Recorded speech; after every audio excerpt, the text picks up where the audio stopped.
I tested over 60 AI tools this year. Only 10 made the cut. And if you're using AI to just chat with a bot, you're missing 90% of what it can actually do for you. Here's the problem with AI right now. A new tool launches every week.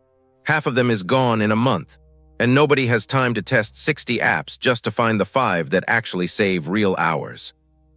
So I did that part for you.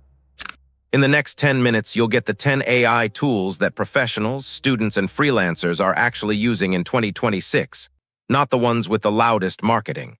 One for writing, one for research, one that replaces your keyboard entirely, and one that builds an app for you without touching code. Let's start with the one you're probably already using wrong. Section 1, your thinking partner. Every solid AI workflow starts here. A general-purpose assistant you talk to like a colleague, not a search bar. ChatGPT is still the default for a reason. Type a rough idea, get a full draft back in seconds, an email, an outline, a spreadsheet formula, even a meal plan. But here's the mistake almost every beginner makes. They ask one question, get one answer, and stop. Treat it like a conversation instead. Push back. Ask, make this shorter, or what am I missing? The second answer is almost always better than the first. One catch worth knowing. It can sound completely confident while being wrong. Always double-check anything before it goes out the door. Now, ChatGPT is great for creating things from scratch. But what about when you already have a mountain of information and just need to understand it fast? That's a different job, and Claude is built for exactly that. Picture this, a freelancer gets a 30-page client brief the night before a deadline. Old way, an hour of reading, coffee included. New way, upload it, ask for a summary with action items, and it's done in 2 minutes. That's the pattern with long reports, research papers, even contracts. Paste it in, ask a specific question, what are the risks here? And you get a sharper answer than a generic summary would give you. But writing and research are just the entry point. The real-time savings show up somewhere most people never think to look. Let's make this visual, because an idea in your head is worth nothing until someone else can see it.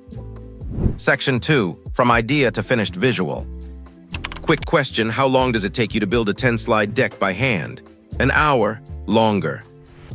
AI presentation tools have quietly crushed that number down to minutes. Feed in a plain text outline, and out comes a fully designed deck. Layout, colors, structure, done. It's not perfect.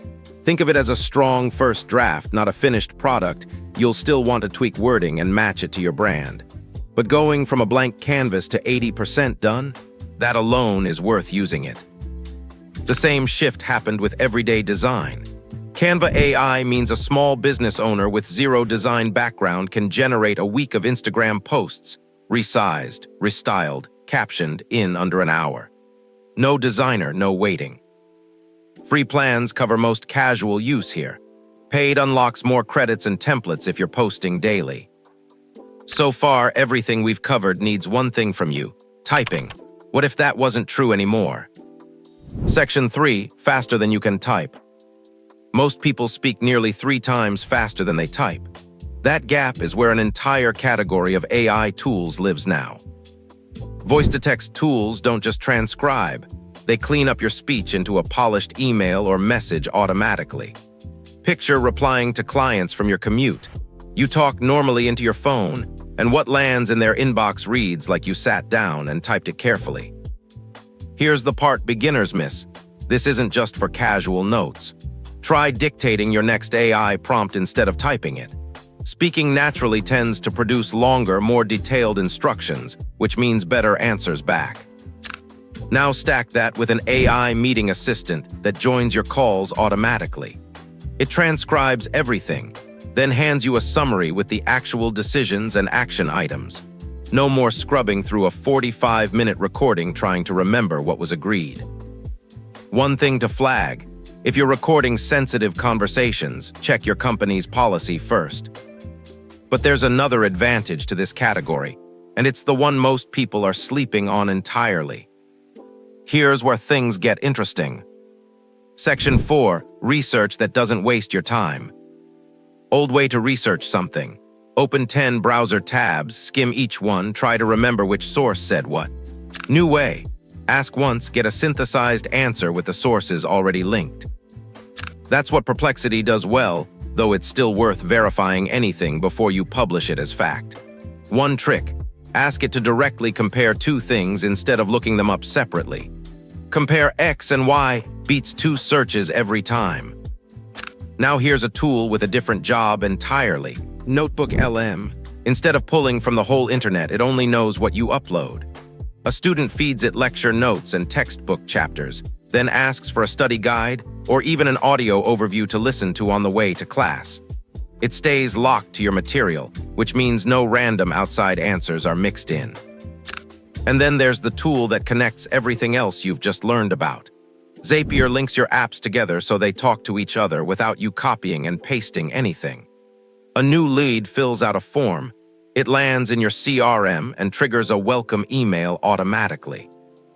Start small here.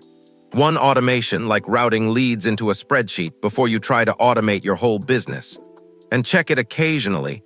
Automations can break silently if a connected app changes something.